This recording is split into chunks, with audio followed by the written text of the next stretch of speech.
Avez-vous déjà ressenti une douleur émotionnelle qui vous empêchait de vous sentir bien dans votre peau et de vivre pleinement votre vie? Vous êtes peut-être victime de blessures affectives qui vous empêchent de vous épanouir dans votre vie sentimentale, amicale ou professionnelle.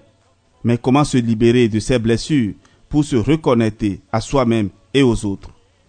Guérir de ces blessures affectives pour se réconcilier avec l'amour et revivre l'amour avec le Père Jean-Raphaël Maritonouji.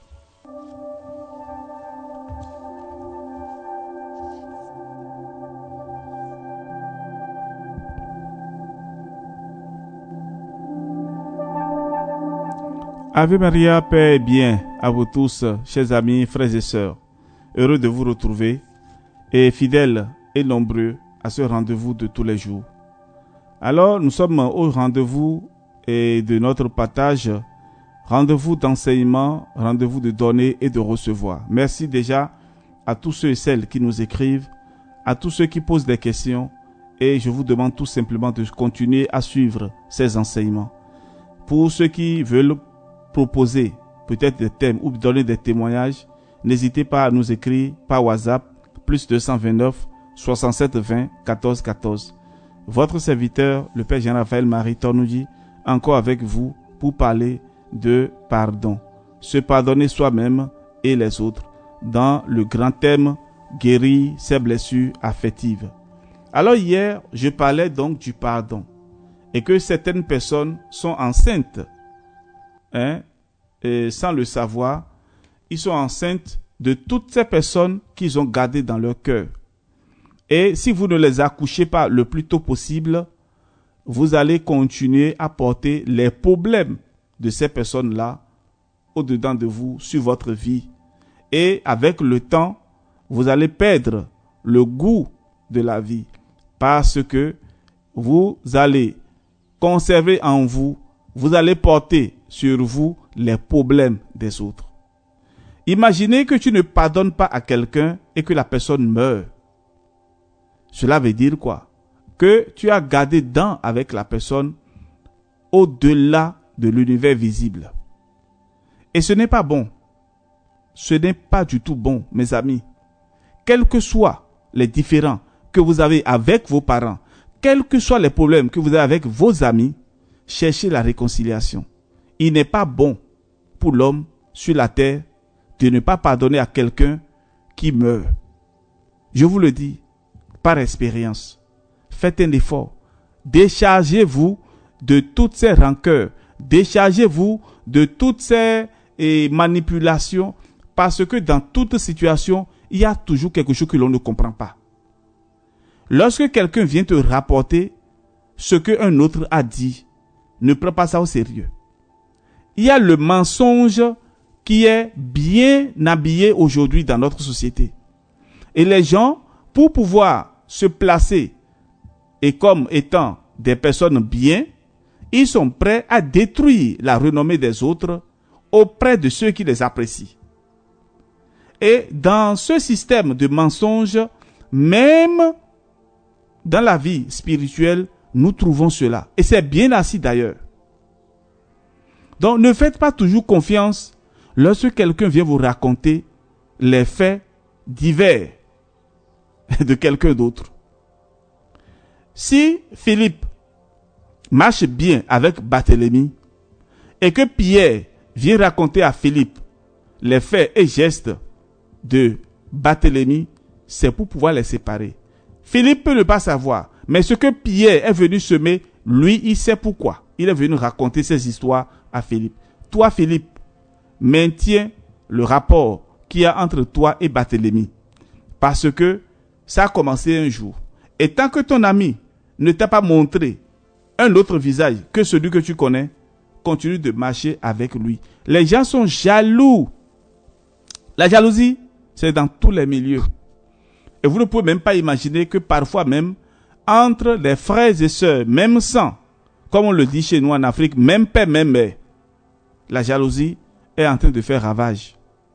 Combien de personnes, aujourd'hui, combien de familles sont déchirées à cause d'une petite histoire qui n'a même pas de sens, qui n'a même pas de fondement, tout simplement parce que quelqu'un s'est levé un jour et il a inventé une histoire. Oh, tu sais, telle personne qui est décédée là, c'est telle personne qui l'a tué. Oh, telle personne qui est malade là, c'est telle personne qui l'a envoûté. Et ça continue de bouche à oreille. Mes amis, arrêtons le mal. Arrêtons le mal et apprenons à marcher dans la vérité, dans la lumière. Parlant toujours du pardon, le pardon à soi-même et le pardon aux autres, je voudrais vous inviter aujourd'hui à faire un acte. Écrire une lettre de pardon. Qu'est-ce que c'est? Écrire une lettre de pardon peut aider à exprimer nos sentiments et à clarifier nos pensées.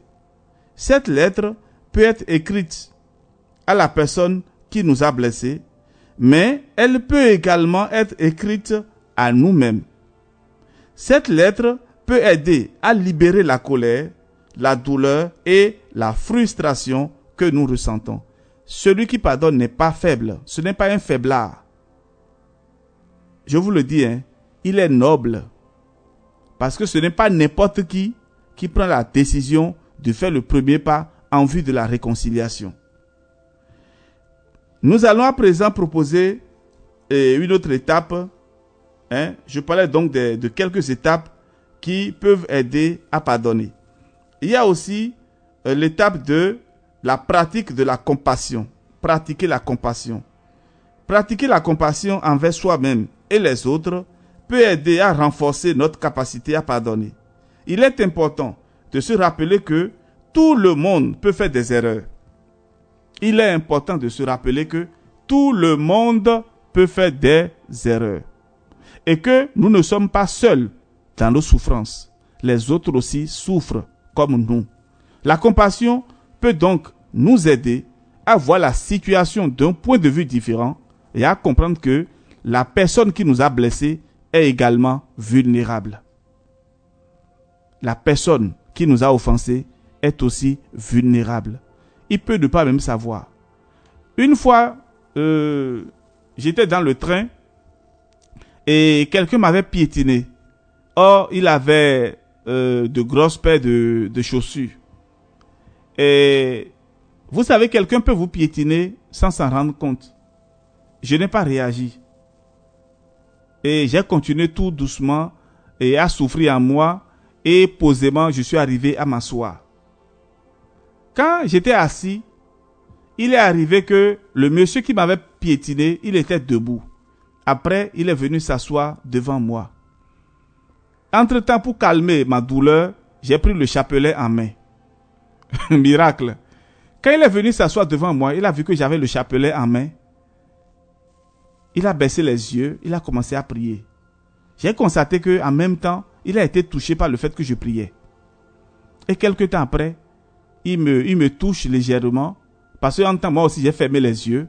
Il me touche et il me dit, ah, mon père, et est-ce que vous pouvez m'aider à prier? Je vois souvent les personnes prier le chapelet, mais moi, je ne sais pas prier le chapelet. Chers amis, la lumière de Dieu est entrée dans sa vie. Alors, si moi, j'avais réagi violemment, j'allais perdre une âme comme ça. Il n'aurait même pas l'occasion d'apprendre à prier.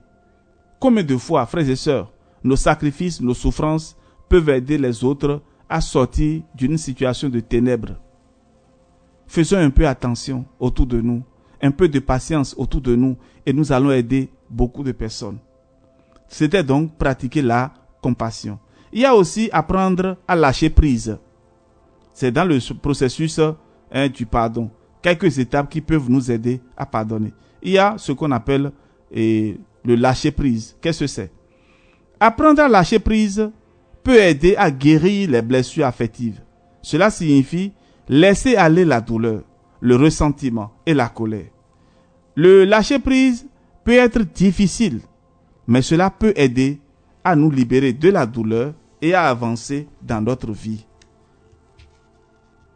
Le lâcher prise, c'est quoi? À un moment donné, non, il faut quand même laisser certaines querelles.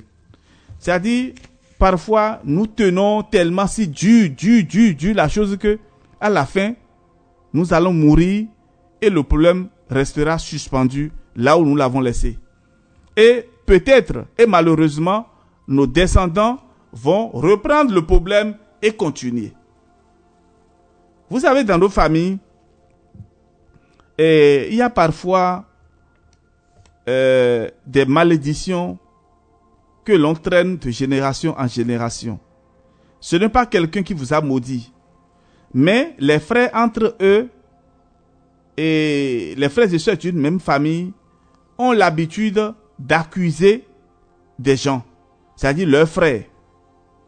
Et quand quelque chose arrive, on dit que c'est telle personne qui a fait. Ou bien quand il y a un malheur dans la famille, on doit être quelqu'un. Alors vous imaginez que vous qui êtes parents aujourd'hui, entre vous, il n'y a pas l'entente. Et vous trouvez toujours le bouc émissaire quelque part. Vous trouvez toujours la personne qui est le problème qui pèse sur vous. Vous allez mourir.